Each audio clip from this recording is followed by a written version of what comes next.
Lalu apa faedah baca subhanallah? Subhanallah itu faedahnya minimal dua.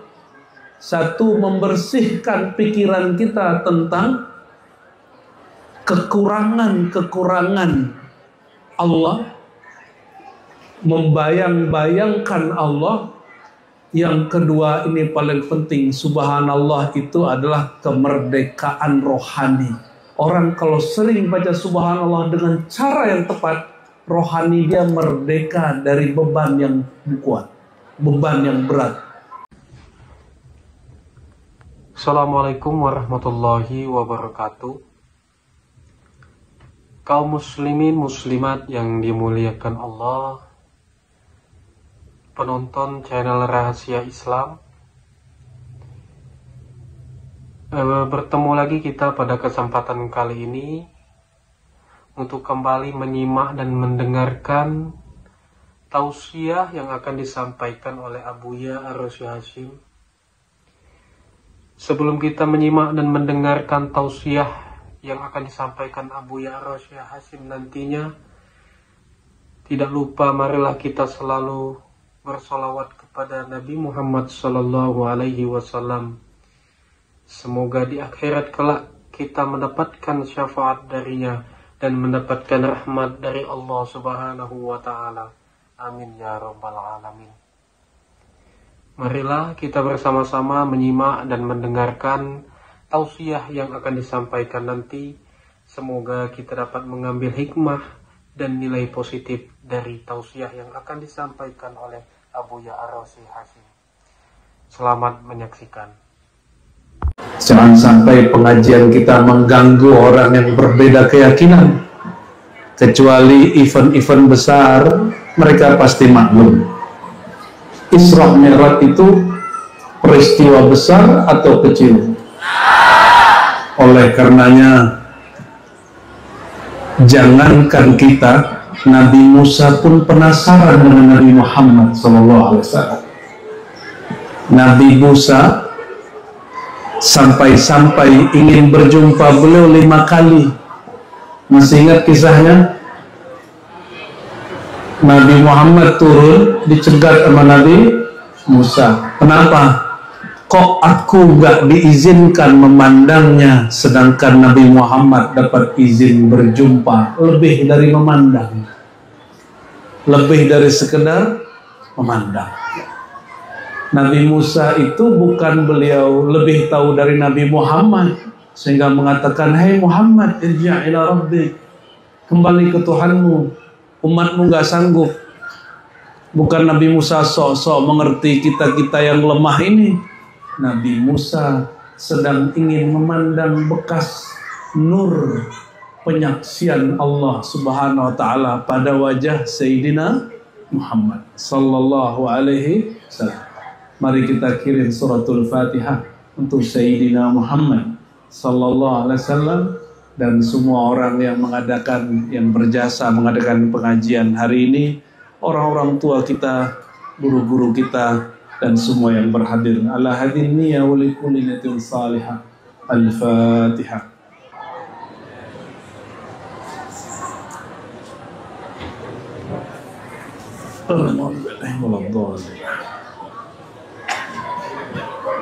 Ayat Isra, Bapak Ibu, ini kursinya tinggi bener ya? Gak apa-apa. Wa rafa'nahu makanan 'aliyya. Itu Nabi Idris. Nanti ayat itu turunnya di langit ke-4, ya, langit ke-4 ayat itu turun. Kata Sayyidina Muhammad SAW, Allah angkat Idris dengan tempat yang tinggi. Kalau ini kursinya ketinggian. Kalau saya alhamdulillah Pak masih ketinggi Pak.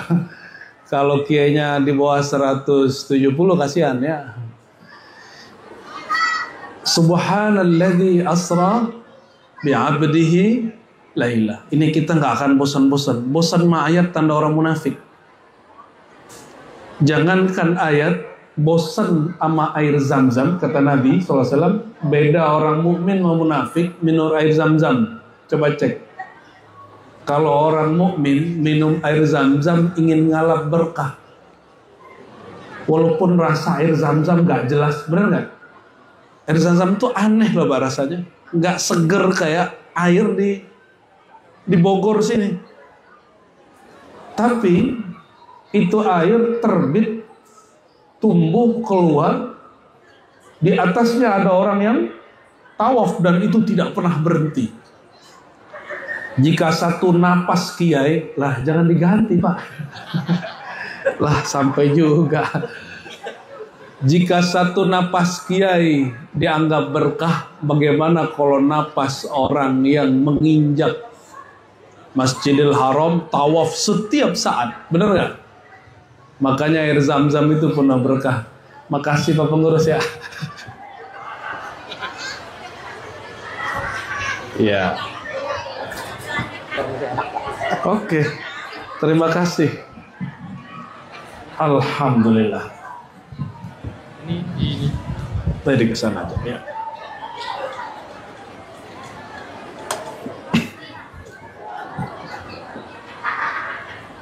Kalau baca ayat ini, kita nggak boleh ngomong ini. Dari 2 bulan lalu udah baca ayat ini aja nih sampai sekarang. Kita nggak boleh bosan. Tapi coba cek dan perhatikan setiap saya ngaji ayat ini pasti ada makna baru yang kita nggak rencanakan sama sekali. Kenapa? Kalau tafsir begitu aja, kalau takwil begitu aja. Tapi kalau isyarat rohani, dia berkembang tanpa batas.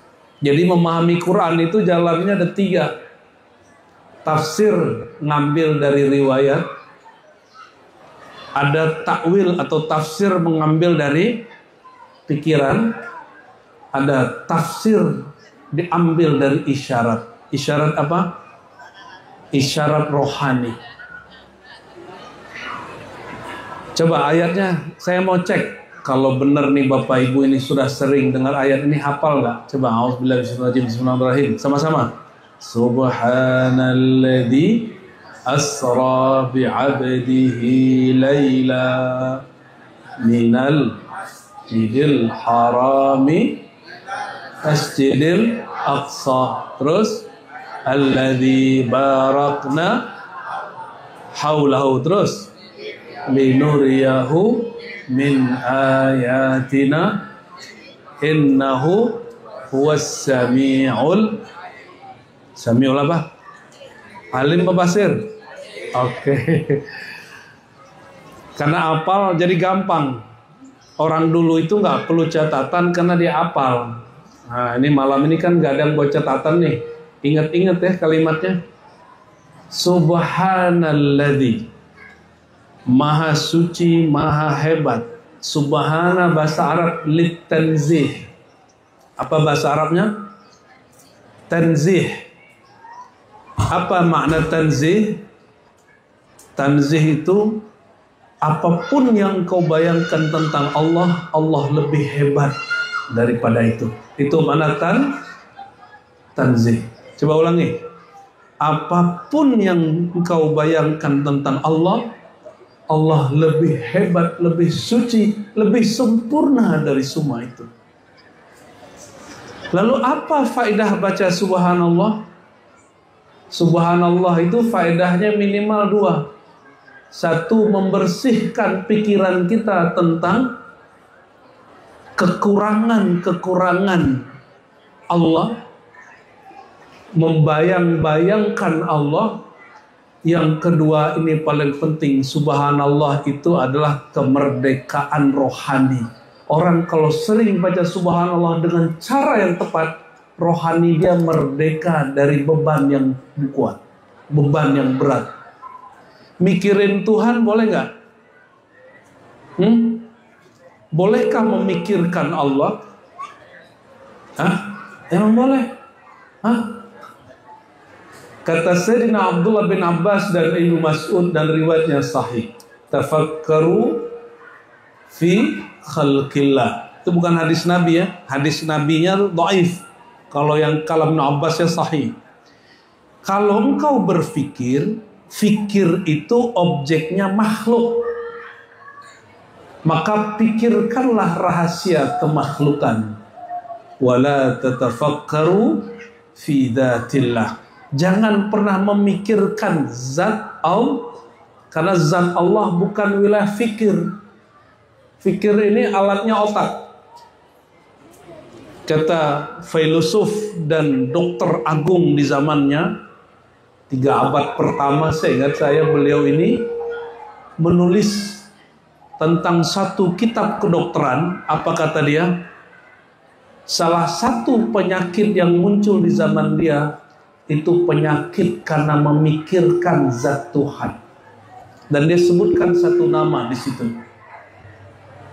Halo, yang di belakang, amankan.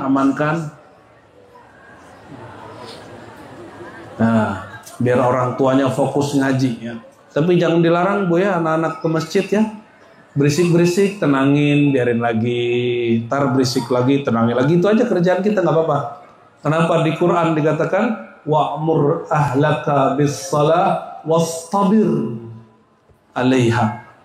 Ajaklah keluargamu sholat pelan-pelan, wastabir, dan gigihlah, sabarlah. Wastabir itu lebih sabar dari orang sabar. Ini yang hadir malam ini kan karena berkat kesabaran orang tua dan guru. Dulu mungkin lebih berisik dari anak-anak itu ya. Tinggal diatur aja tuh anak-anak supaya dia punya memori. Orang tuanya setelah Isra Mi'raj lagi fokus ngaji dan gak galak-galak amat. Ya, jangan kayak aki-aki zaman bahla ya. Kita dihardik-hardik disuruh pulang. Akhirnya kawan saya sampai hatal yaum, Mbak. Sampai saiki nggak mau ke masjid kecuali hari raya. Ya. Kegagalan ngaji. Oke, kembali ke ayat tadi. Sampai di mana tadi? Makna subhanallah dan faedah. Jadi orang kalau baca subhanallah, dia sedang rehat. Dia tidak perlu memikirkan sesuatu yang tidak perlu difikirkan. Ini otak kita ini umurnya seumur dengan jasad tambah 9 bulan. Oleh karenanya otak ini yang bekerja berpikir tidak sanggup memikirkan Allah. Sebab apa? Ada salah satu rumusan untuk otak, ilmu neurologi. Dia hanya bisa memikirkan sesuatu yang pernah dilihat atau sesuatu yang bisa dimisalkan. Pertanyaannya, Allah dapat dimisalkan nggak? Allah dapat dilihat, buktinya Nabi Muhammad jumpa. Tapi dapatkah Allah diumpamakan? Dapat nggak? Dibanding-bandingkan, bisakah? Maka dalam akhir surat Al-Ikhlas, lam yakun lahu kufuwan ahad. Tidak ada lam yakun lahu baginya Allah kufuan. Apa arti kufu? Kufu itu sesuatu yang setara, sebanding. Karena tidak ada yang sebanding dengannya, maka tidak ada kaedah analog teori yang dapat menteorikan dia. Tidak ada teori yang dapat membatasi dia. Mau bahasa kampusnya nggak? Kalau bahasa kampus tuh Allah itu transenden. Apa arti transenden? Yang tidak dapat disentuh, dicapai, ditembus oleh akal pikiran. Tapi tenang, hanya pikiran yang nggak dapat nembus. Kata Nabi, ihsan itu anta'budallah ka'annaka tarah. Ihsan, Islam, iman, ihsan. Islam rukunnya 5. Iman rukunnya berapa? Beneran nih 6. Serius. Nomor pertamanya apa? Nomor 3-nya? Nomor 1 lagi? Kenapa dia diimani? Karena dia ada. Dan kata Imam Ahlus Sunnah Abu Al-Hasan Al-Ash'ari dan Abu Mansur Al-Maturidi, kullu mawjudin sahha ayyura. Segala yang ada pasti dapat dilihat. Boleh dilihat, dapat dilihat. Saya mau tanya Bapak Ibu, dapat lihat bakteri nggak pakai mata telanjang? Pakai apa lihatnya? Berarti mesti pakai alat. Bisa lihat matahari langsung nggak? Nggak sanggup. Gimana cara lihat matahari? Pakai alat khusus. Bisa lihat ada asteroid nggak? Ada benda-benda batu-batu yang ada di luar antariksa kita, di luar angkasa kita. Nggak bisa pakai mata. Kalau dia masuk ke bumi jadi meteor. Sama orang dahulu sampai ke barat sama. Meteor itu jadi mitos. Kalau ada meteor, berdoalah kamu, doa mustajab. Apa kaitannya? Apa urusannya meteor dengan? Kalau saya takut pada meteor. Kenapa? Meteor itu di Quran disebutkan bahwa Allah sedang merajam jin syaitan yang mencuri kabar-kabar langit. Kalau kita malah kita tonton ya. Kalau kita ngeri. Kenapa dulu sebelum manusia jadi khalifah di bumi, yang ngurus bumi ini jin. Bangsa jin. Bangsa jin itu tengkar mulu, nggak ada silaturahmi, dikit-dikit tersinggung, dikit-dikit perang. Akhirnya Allah kiamatkan mereka dengan meteor. Maka teori Darwin ini ada benarnya dikit. Apa kata Darwin? Dulu pernah terjadi hujan meteor, tapi dia nggak tahu sebabnya apa.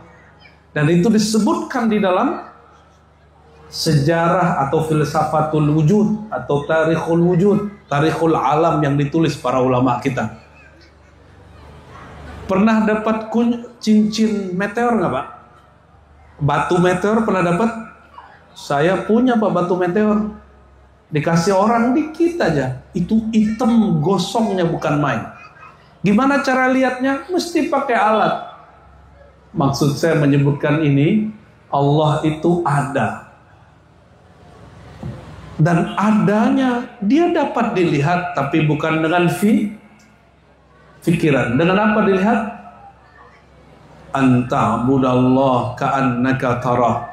Engkau beribadah kepada Allah seakan melihatnya. Coba perhatikan. Bandingkan kalimat ini. Ka'annaka, ka seperti, anna bahwa engkau melihatnya.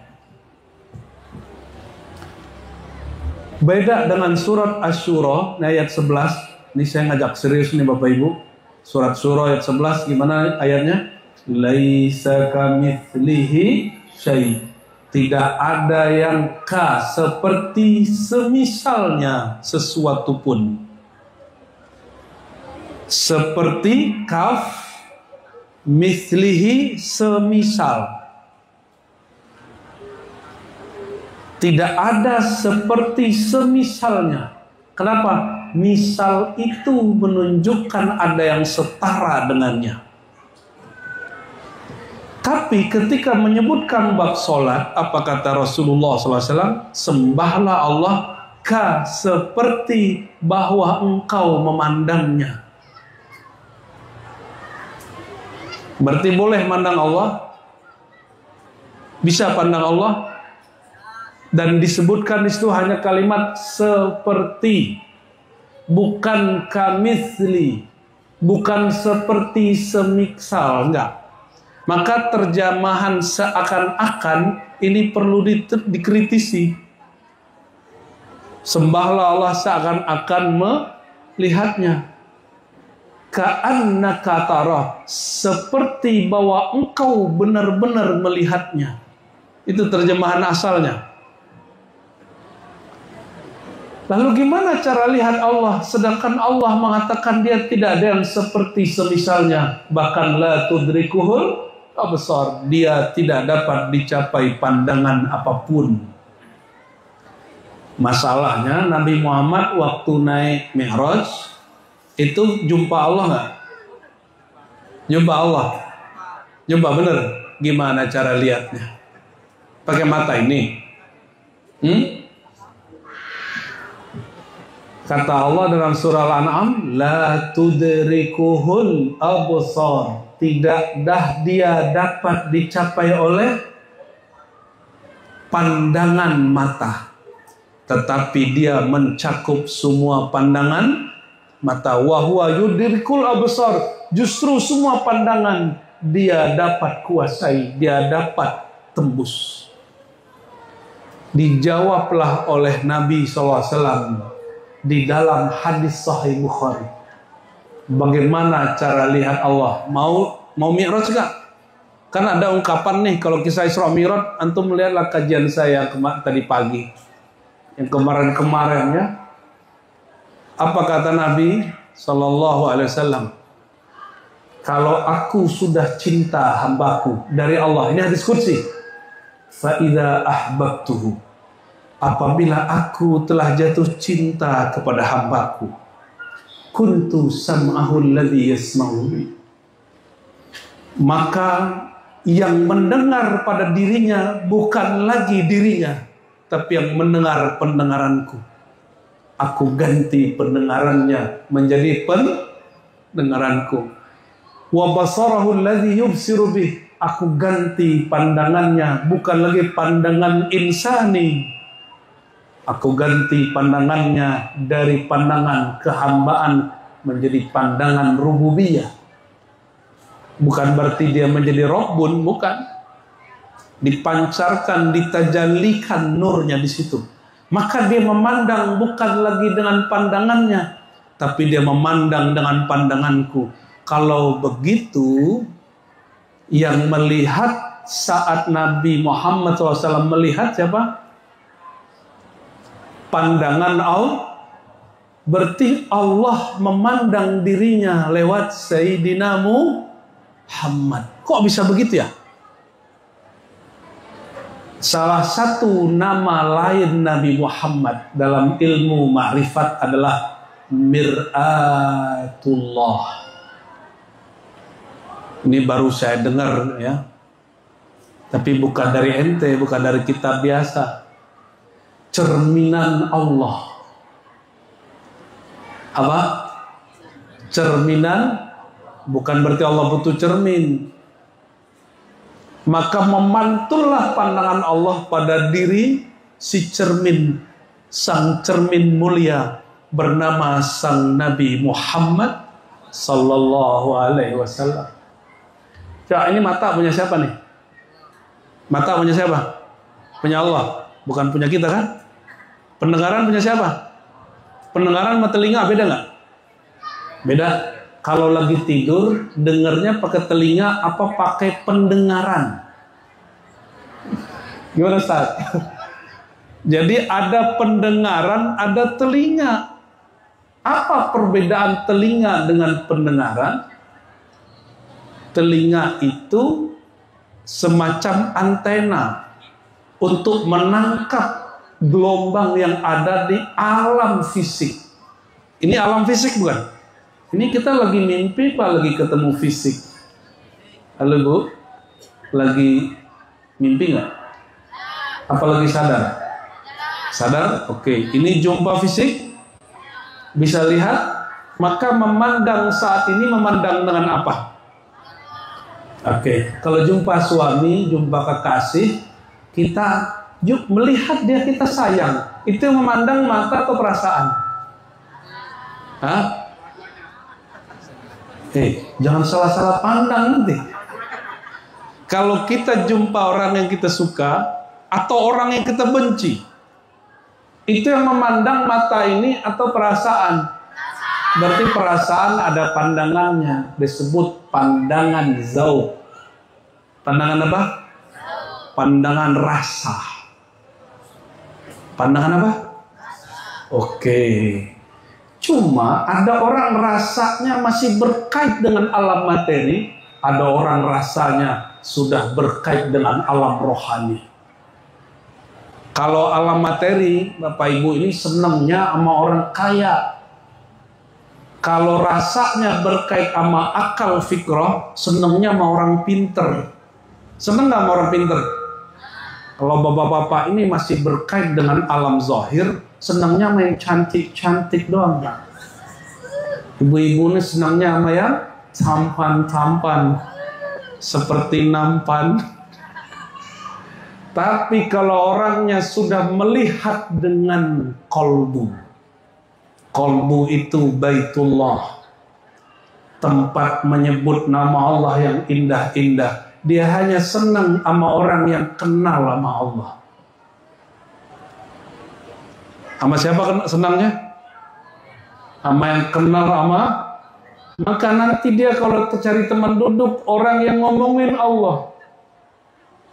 Coba lihat, orang senang politik, temannya siapa? Orang suka politik.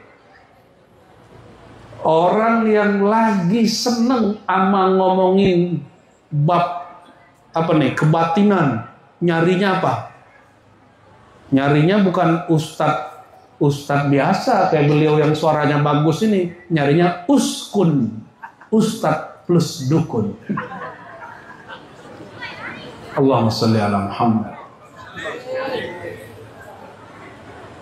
Jadi kalau kita baca subhanallah, jiwa kita, pikiran kita sedang merdeka, tidak melakukan sesuatu di luar batas tugasnya. Maka yang memandang tadi bukan akal pikiran, bukan juga perasaan. Yang memandang itu adalah sifat yang makna sifat itu terpatri di dalam diri, disebut ma'ani. Ya, sifat ini dipinjamkan Allah, namanya sama basar. Ketika Allah meminjamkan, nanti Allah ganti. Jika sudah diganti sama basarnya, baru diizinkan jumpa dengan Allah. Barulah as-salatu mi'rajul mu'minin. Salat itu jadi sarana mi'raj orang beriman. Orang beriman kolbunya apa otaknya? Nah, orang beriman tuh kolbunya apa otaknya? Maka kolbu berisra dari al-bait yang ada, Baitullah yang ada di kolbu, dia isra kepada fuadnya. Fuad itu wilayah jiwa kita, wilayah kolbu kita yang menentukan, yang memilih sesuatu. Maka dia nanti dimintakan pertanggungjawabannya. Naik lagi, dia akan isra dari fuadnya masuk kepada sirnya, rahasia Allah pada dirinya. Jadi kalau Nabi Isra Mi'raj dari mana? Dari Masjidil Haram, Baitullah bukan? Baitullah ke Baitullah. Maka seorang mukmin Isra'nya, orang mukmin standar ya, antum kan sudah level up nih. Kalau orang standar dari akal ke jiwa, jiwa ke dalam kolbu. Tapi kalau sudah ngaji marifat, dari zikir kolbu kepada nurnya kolbu ada di fuad. Ya, makanya fuad ini nanti dia akan memutus sesuatu. Keputusan kita memilih sesuatu itu dimintai pertanggungjawaban oleh Allah. Itu ada dalam surat Al-Isra. Inna sam'a wal basara wal fu'ada. Sungguhnya sama, basar dan fuad, semua itu pasti mas'ula, dimintai pertanggungjawaban. Ini kalam Allah. Jadi pandangan kita, pendengaran kita, lalu keputusan kita di hati, Allah mintai pertanggungjawaban.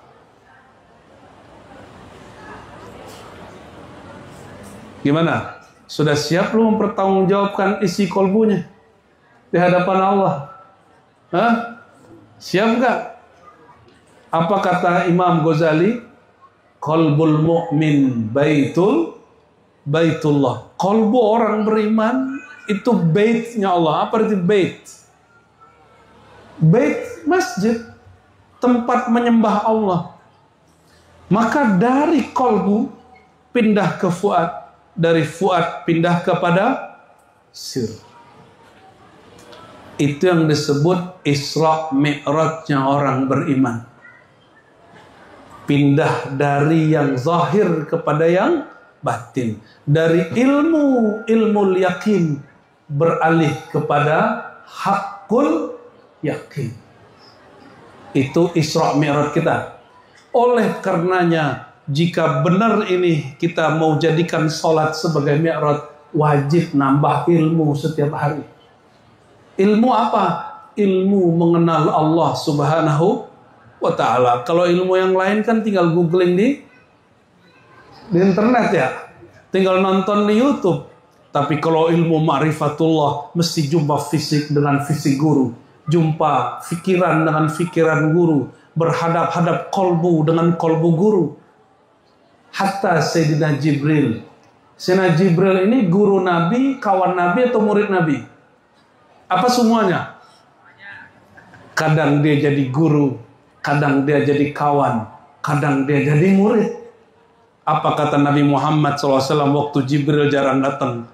Bril, ente kemana aja, rindu. Kangen ente kemana aja gak turun-turun.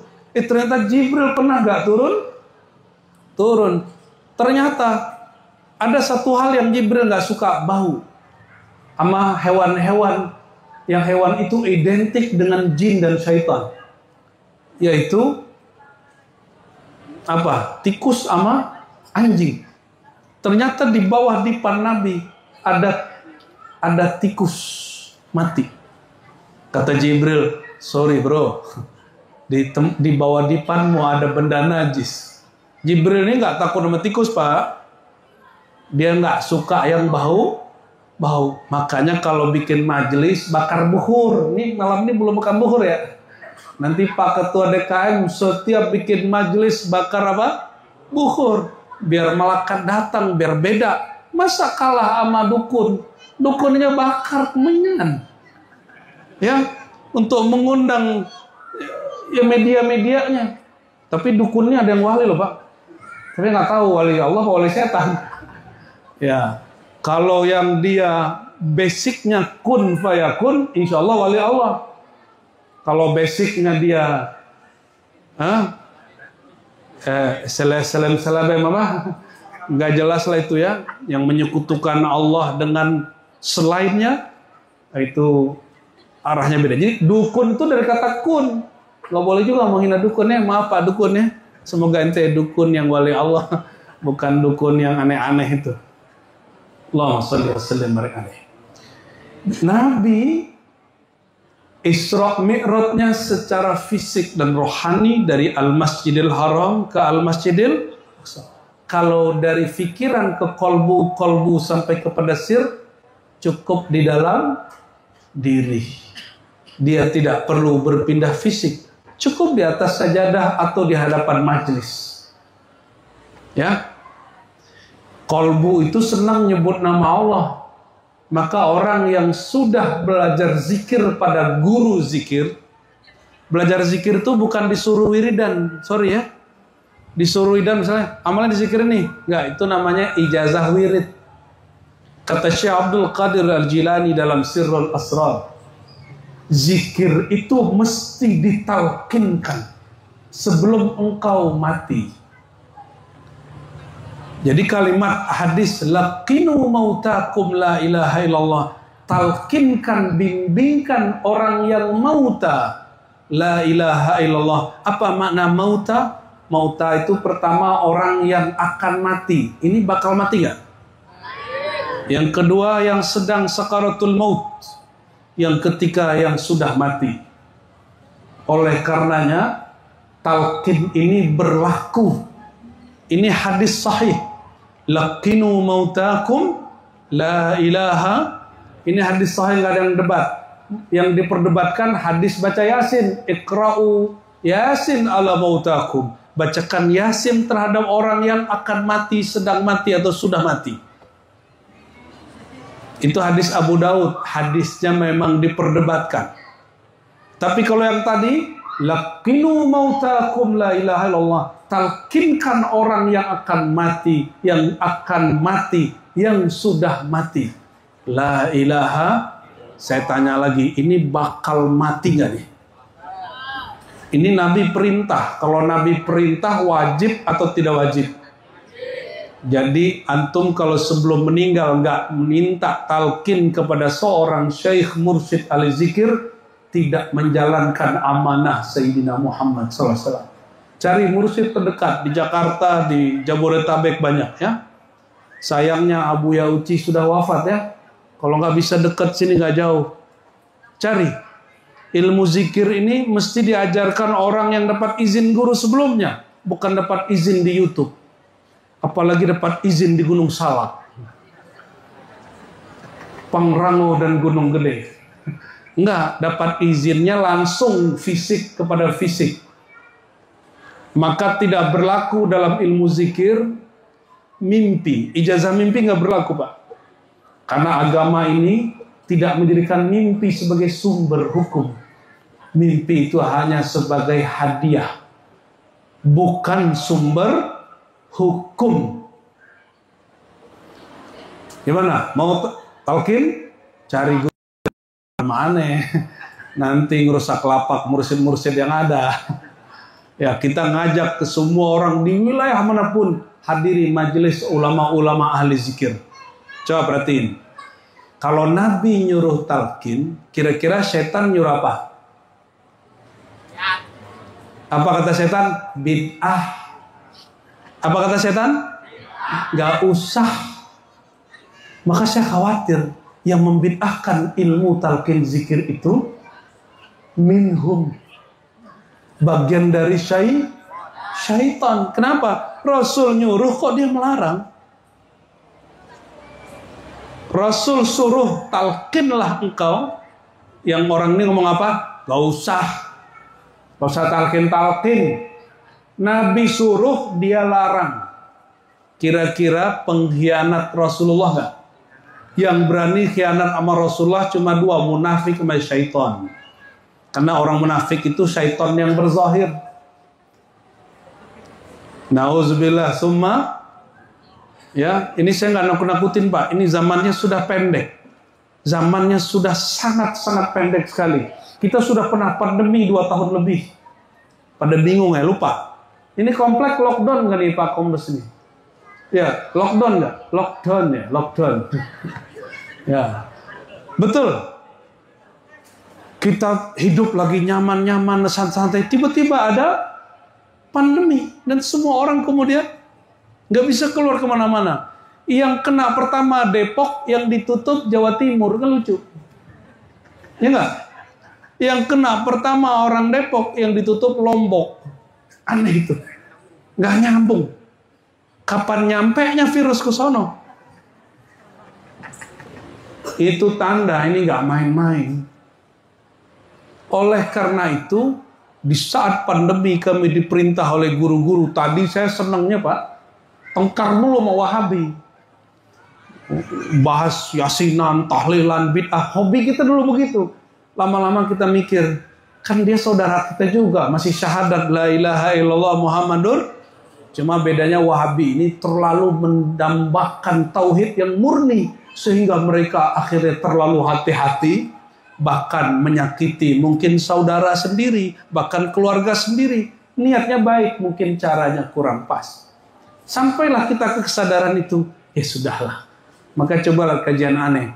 Sekarang paling nyepil-nyepil doang Wahabi kan. Nggak pernah kita ngajak berantem sekarang. Kalau dulu kita face to face berani. Kita ditantang balik. Ya, nantang balik kita dulu.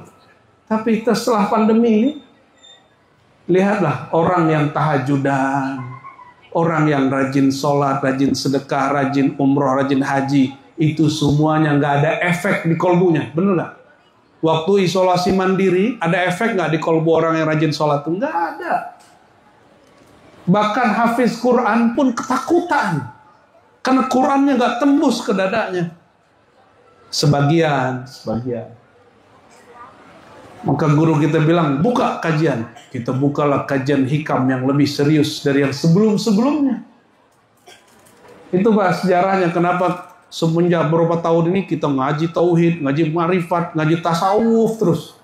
Apa Rozi sudah keracunan tasawuf gitu Pak ya? Ente pernah dibilang gitu nggak? Nggak apa-apa juga dia bilang begitu. Kalau keracunan tasawuf, jadi wali. Kalau keracunan filsafat, nah itu nggak jadi wali.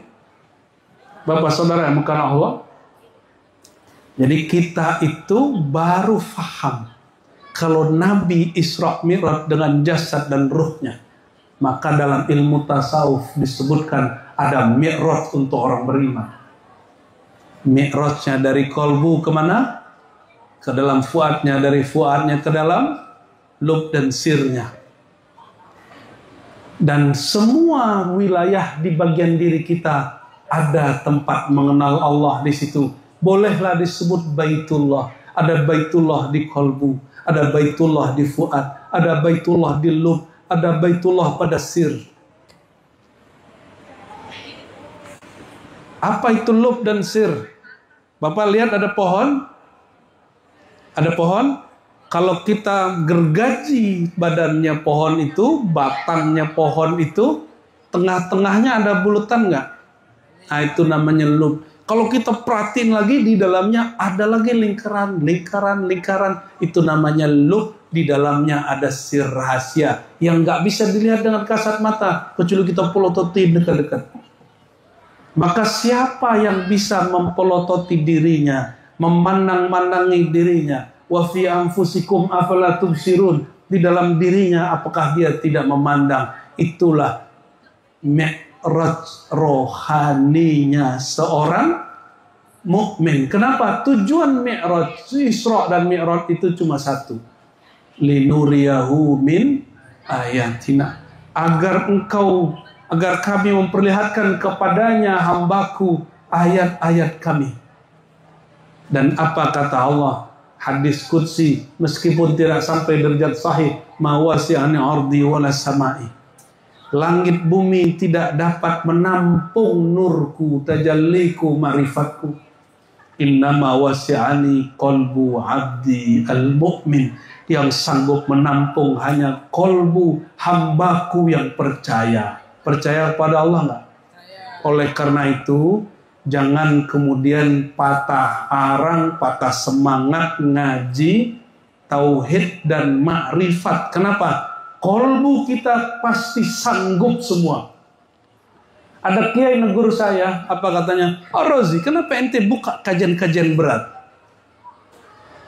Saya tanya balik, Pak Kiai, coba tanya sama jamaah kita, berat atau tidak? Ditanyalah sama dia, jamaah, kajian Ar-Razi berat nggak? Kata jamaah sentak, berat Pak Kiai. Muka saya merah Pak. Tapi dia nanya lagi, berat ya? Kalian ngerti nggak? Sangat mengerti Pak Kiai. Kalian menikmati nggak? Kata mereka apa? Sangat nikmat Pak Kiai. Itu Pak Kiai akhirnya melongo aja tuh. Dibilang berat, betul berat. Kenapa? Dari tadi saya nggak ngajak ketawa-ketawa kan? Cuma hatinya tersenyum kan? Benar nggak? Bapak Ibu, al-ma'rifatu qutul arwah. Ma'rifat itu ilmu mengenal Allah, itu makanan rohani. Kalau itu dibuka, Bapak Ibu bisa duduk berjam-jam. Seperti dulu sahabat-sahabat Rasulullah 2 hari 2 malam gak beranjak dari hadapan Nabi Muhammad SAW. Mereka gak tidur kecuali ketiduran lagi duduk. Kenapa? Allah sudah ganti pandangan mereka dengan pandangannya, pendengaran mereka dengan pendengarannya. Yang ngantuk itu mata apa telinga? Kalau kita ngantuk gimana Bu? Coba ngantuk dong. Matanya gimana? Iya gitu ya.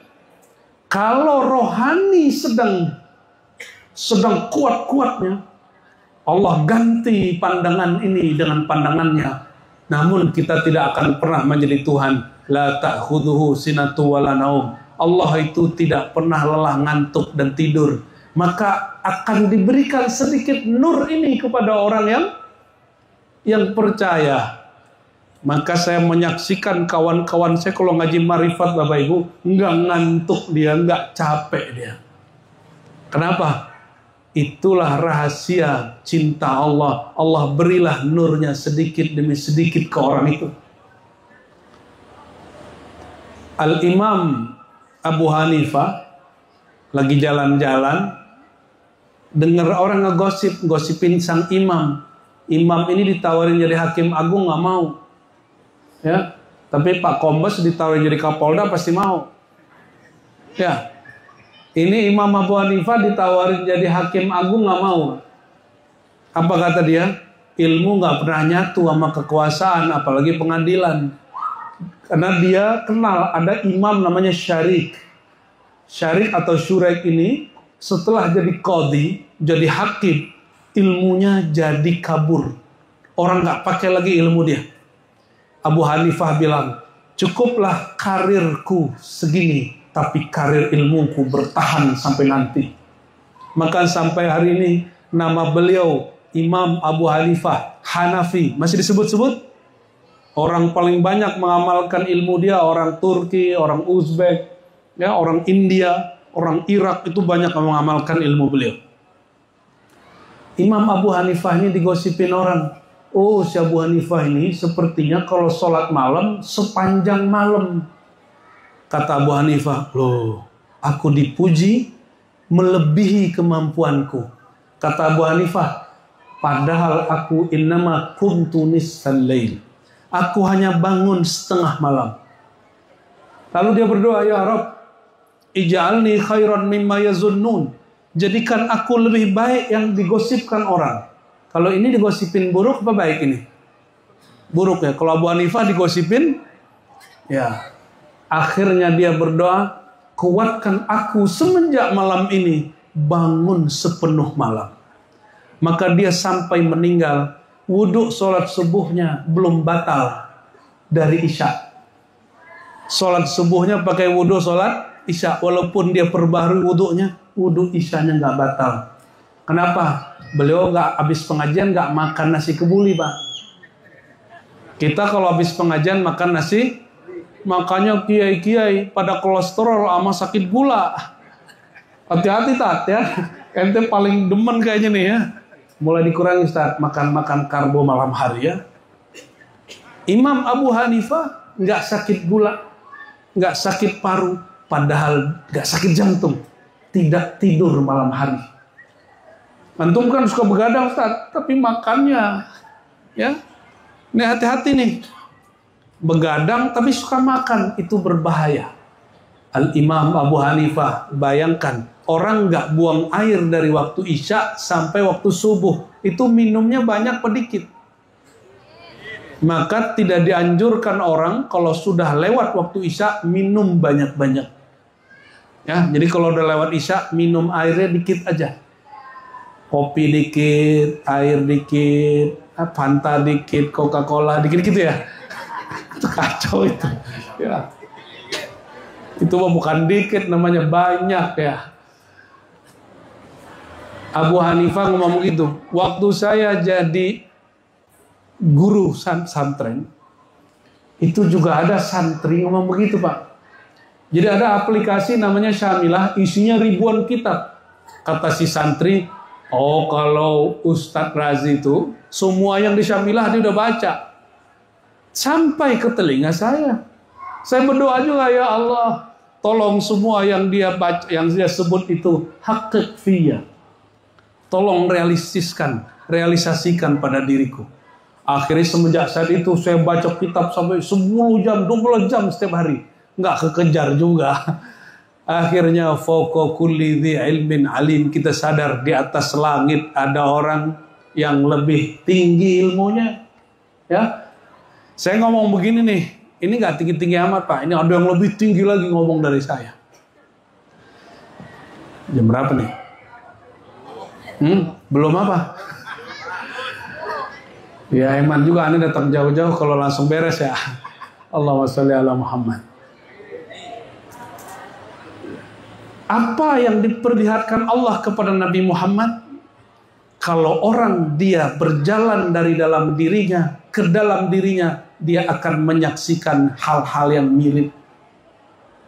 Ya, salah satu yang dilihat Nabi Muhammad SAW ketika beliau diangkat ya, diperjalankan oleh Allah SWT apa?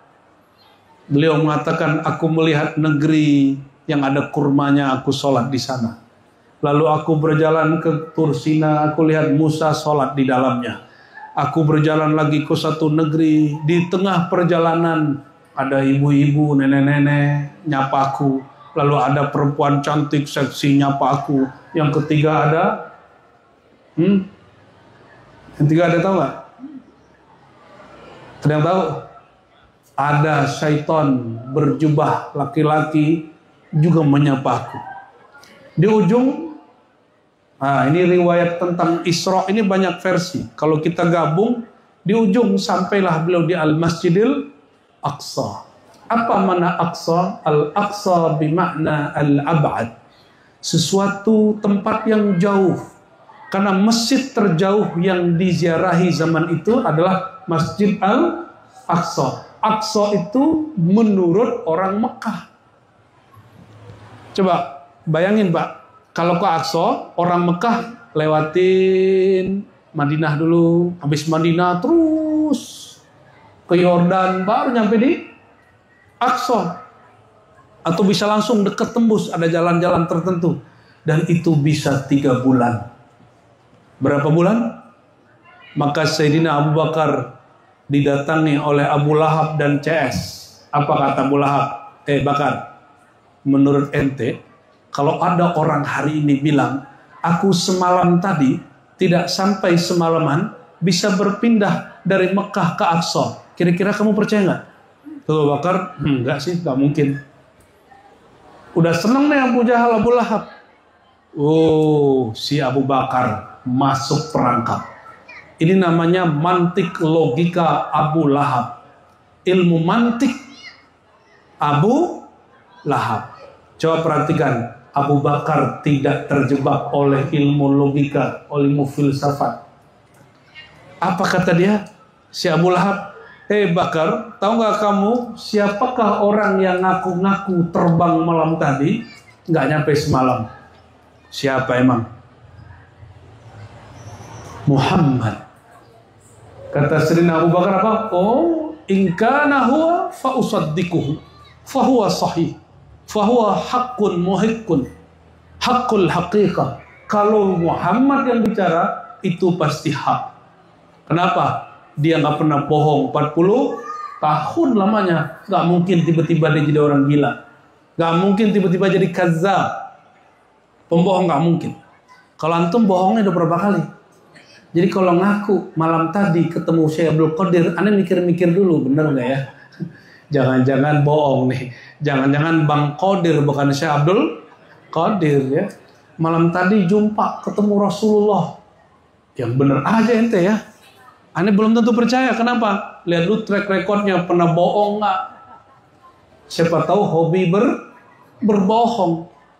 Sayyidina Abu Bakar, maka beliau ketika jumpa dengan Sayyidina Ali berkalam, ya Abu Bakar, hei Abu Bakar, tahukah engkau gelarmu As-Siddiq itu bukan karena engkau hanya membenarkan peristiwa Isra, tapi karena engkau sebelum itu terjadi semua sudah dinamakan, dipanggil As-Siddiq dari langit sana. Hadis riwayat Imam Tabarani. Jadi As-Siddiq gelar di mana? Di langit. Ini yang disebut nama-nama langit. Nama apa? Ya kan hadis Tabrani kan? Atau kalau bahasa kerennya dulu nama ruh ya, yang sempat kontroversial itu. Lah Bapak Ibu kalau nggak percaya nama ruh itu kan bab makrifat, bukan bab akidah, i'tiqadat. Maka nggak percaya nggak ngurangin iman. Nggak usah repot-repot tuduh orang sesat. Kalau ente nggak percaya dengan satu hasil pengetahuan, itu tidak berkaitan dengan benar dan salah. Itu hanya berkaitan dengan wawasannya nyampe apa enggak. Orang nggak tahu yang kita tahu, orang yang nggak tahu itu sesat atau disebut tidak tahu. Tidak tahu. Terus atau gini, ente bilang ada, aneh bilang nggak ada. Saya yang bilang nggak ada, boleh nggak bilang ente yang bilang ada ilmu itu sesat? Boleh nggak? Saya bilang nggak ada nama ruh itu. Ente bilang ada. Secara adab boleh nggak nuduh ente sesat? Nggak boleh. Kenapa? Ini bab kemakrifatan, bukan bab akidah. Katanya Ahlus Sunnah. Ini himbauan saya kepada orang yang ngaku-ngaku pejuang Ahlus Sunnah. Kalau ente betul ikut Imam Abul Hasan Asy'ari, Imam Ahlus Sunnah. Apa kata Imam Asy'ari? Al-ma'rifat laysat hiya bi'i'tiqadin. Ma'rifat itu tidaklah dia sesuatu yang diiktikadkan, diyakini. Dia hanya pengetahuan. Kalau orang nggak tahu, akidahnya nggak rusak. Cuma ilmunya nggak sampai. Oleh karena itu ada iman billah, ada fa'lam annahu la ilaha. Iman kepada Allah stuck, nggak boleh nambah, nggak boleh kurang. Tapi makrifat kepada Allah fa'lam, maka tambah-tambahilah ilmu.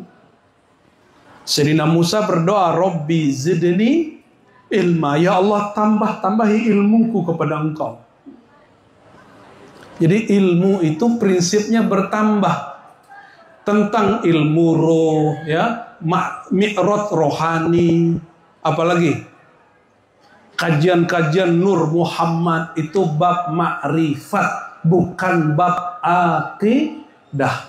Ya, kalau kita beda itu hanya perbedaan wawasan, bukan perbedaan sesat dan benar, sesat dan neraka, nggak ada urusan. Coba terapkan itu, Pak. Nah, ini bagian terakhir yang mau saya sampaikan.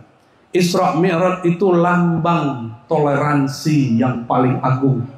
Bayangkan Nabi Muhammad SAW melihat Nabi Musa sholat di kuburnya dan beliau nggak tegur, Pak. Musa, cara sholatmu salah, nggak digituin. Ada nggak riwayatnya beliau menyalahkan Nabi Musa? Nggak ada. Padahal cara sholat Nabi Musa berbeda dengan cara sholat Nabi Muhammad SAW. Dan itu simbol pertemuan semua para nabi. Nah, ini yang mau saya sampaikan. Jadi para nabi itu mereka selalu jumpa. Ada pertemuan-pertemuan. Yang hidup jumpa dengan yang sudah wafat, yang wafat jumpa dengan sesama mereka. Dan coba perhatikan, waktu Nabi Muhammad sampai di Aqsa, yang jadi imam Nabi Adam, Nabi Ibrahim, Nabi Musa, apa Nabi Muhammad sallallahu alaihi wasallam. Kenapa alaihim? Semuanya kita sholawatin, ya. Jadi siapa yang jadi imam?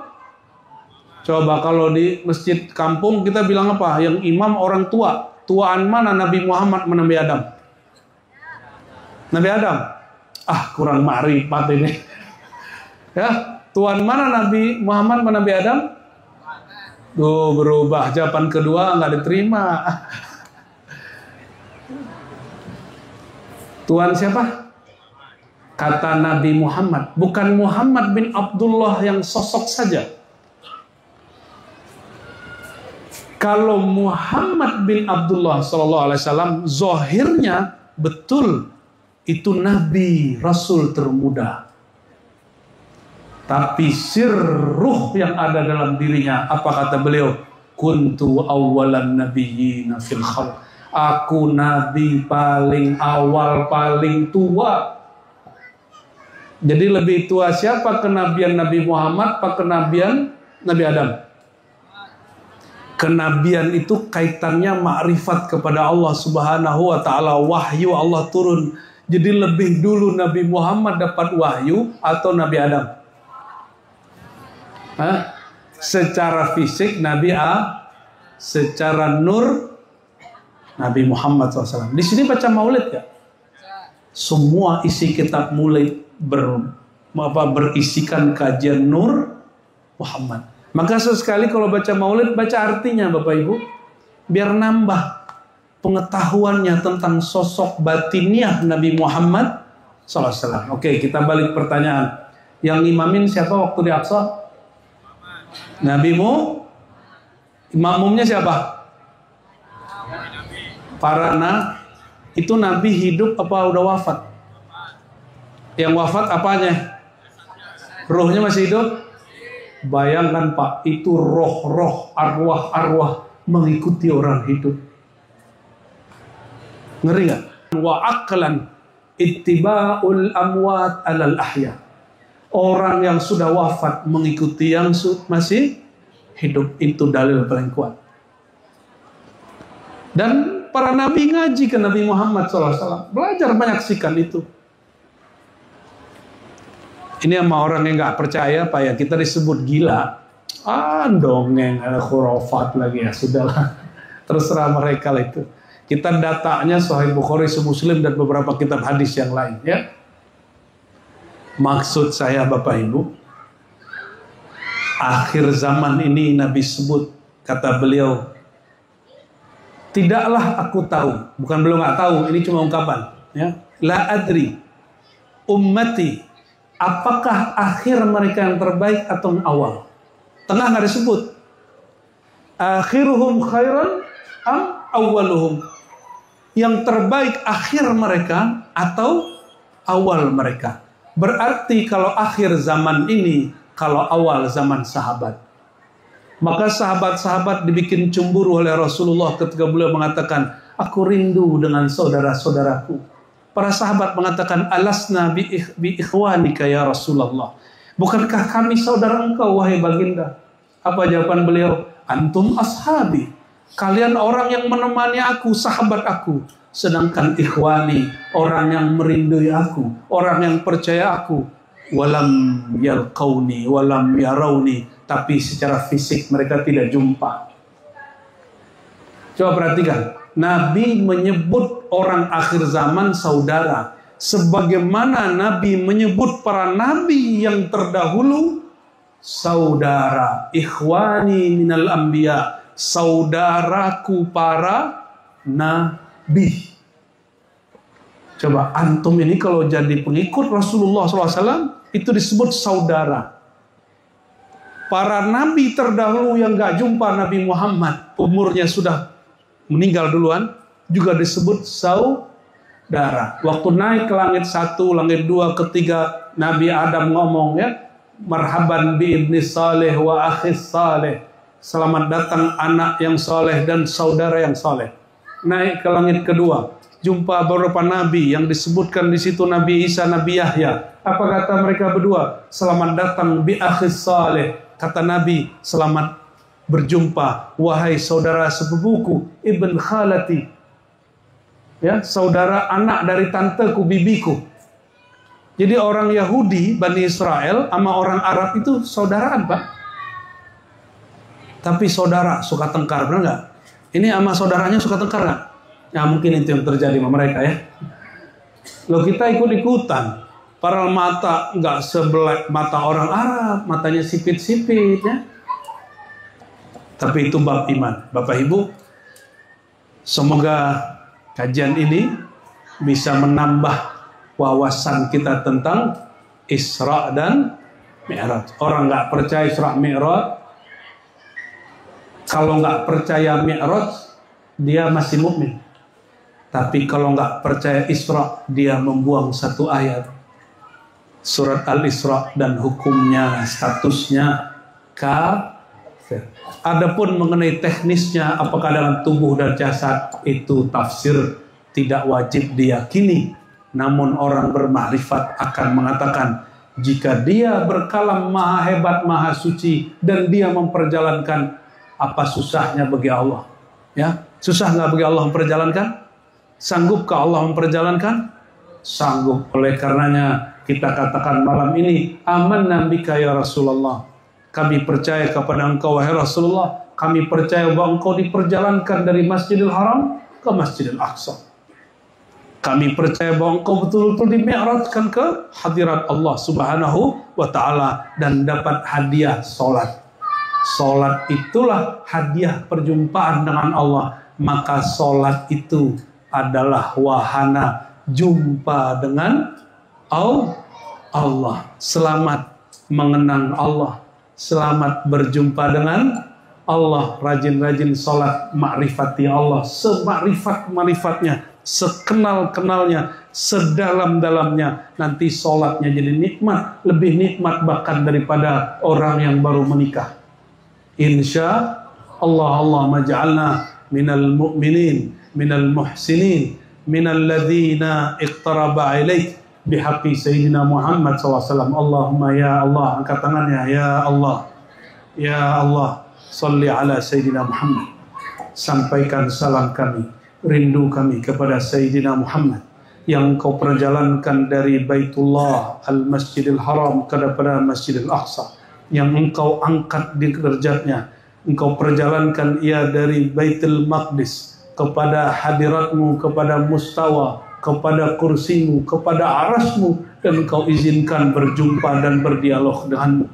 Ya Allah, sebagaimana ia, ya Allah, dihadiahi perjumpaan dengan Engkau di dalam solat dan sujudnya, maka ya Allah, walaupun kami tidak pantas meminta perjumpaan dengan Engkau, izinkan kami menjadikan solat kami sebagai sarana untuk merindukan Engkau.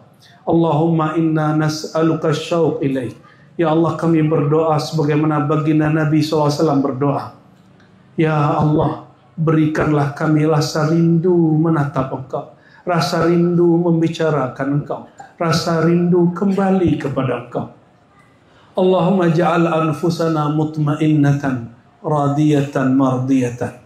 Ya Allah, jadikan jiwa kami jiwa yang tentram, jiwa yang tenang, jiwa yang kemudian Engkau undang dengan sifat ridha, radiyah dan mardiyah.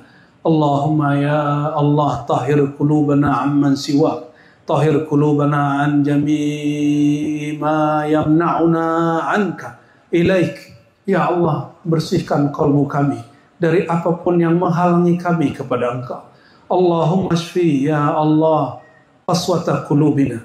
Ya Allah yang Maha Penyembuh, yang melembutkan kalbu kami, sembuhkan kalbu kami dari kekerasan tabiat kami, sembuhkan watak kami yang pemarah ini, sembuhkan pikiran kami yang suka berprasangka ini, sembuhkan hati kami yang gelisah ini.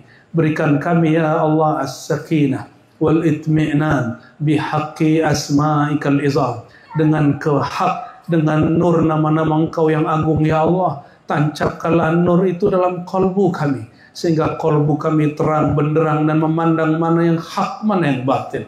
Allahumma inna nas'aluka al-huda wat-tuqa wal-afaf wal-ghina, wa nas'aluka ya Rabbana shifaan min kulli da'in. Ya Allah ya Nur, ij'alna nuran, ij'alna anwara. Ya Allah, leburkanlah kami dalam cahayamu, dalam nurmu, dalam nur kekasihmu Sayyidina Muhammad sallallahu alaihi wasallam. Dan ya Allah, sekali Engkau masukkan nur dalam kalbu kami, jangan Engkau pernah padamkan nur itu ya Allah.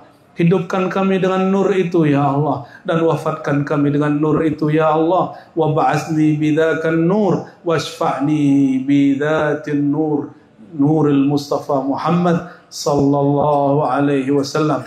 Rabbana ya Rabbana irhamna wansurna wansur umara'ana wansur ulama'ana. Terakhir ya Allah, kami memohon keberkahan untuk rumah tangga kami, untuk majlis kami, untuk masjid kami, untuk kampung kami, untuk negeri kami, untuk para pemimpin kami, untuk para ulama kami, untuk rakyat dan bangsa kami, untuk semua umat Islam dimanapun mereka berada, untuk semua orang yang hatinya mendambakan-Mu. Fahdina wahdihim ilaik, fahdina wahdihim ilaik, wajzubna wa iyahum ilaik. Ya Allah, jika ada nur di hati kami, di hati mereka, jangan biarkan kami menjauh dari Engkau, tapi paksalah kami dengan kelembutan-Mu ya Allah, untuk selalu mendekat dan mendekat, bertambah dekat kepada Engkau. Amin ya Rabbal Alamin. Wa sallallahu ala sayyidil mursalin walhamdulillahi Rabbil Alamin.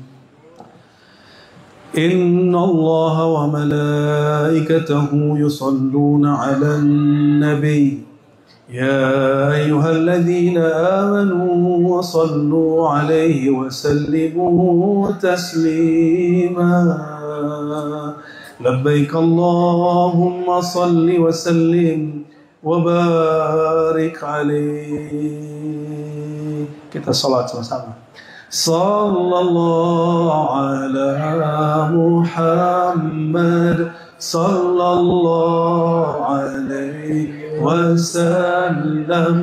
Sallallahu ala Muhammad صلى الله عليه وسلم يا نبي سلام عليك يا رسول سلام عليك يا حبيب سلام عليك صلوات الله عليك صلى الله على محمد صلى الله عليه وسلم صلى الله على محمد صلى الله عليه وسلم أنت شمس أنت بدر أنت نور فوق نوري أنت إكسير وغالي أنت مصباح الصدور صلى الله على محمد صلى الله عليه وسلم صلى الله على محمد صلى الله عليه وسلم طلع البدر علينا من ثنيات الوداع وجب الشكر علينا ما دعا لله داعي صلى الله على محمد صلى الله عليه وسلم صلى الله على محمد صلى الله عليه وسلم. الفاتحة.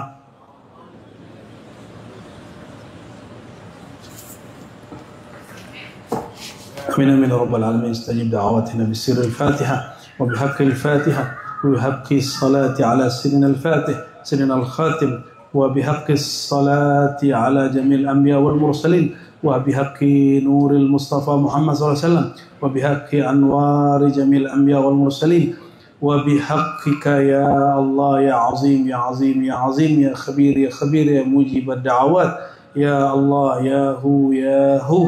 سبحان ربك رب العزة ما يصفون وسلام على المرسلين والحمد لله رب العالمين. السلام عليكم ورحمة الله وبركاته. Baiklah, telah kita saksikan tadi secara bersama-sama tausiah yang telah disampaikan oleh Abu Ya'ros Hasim.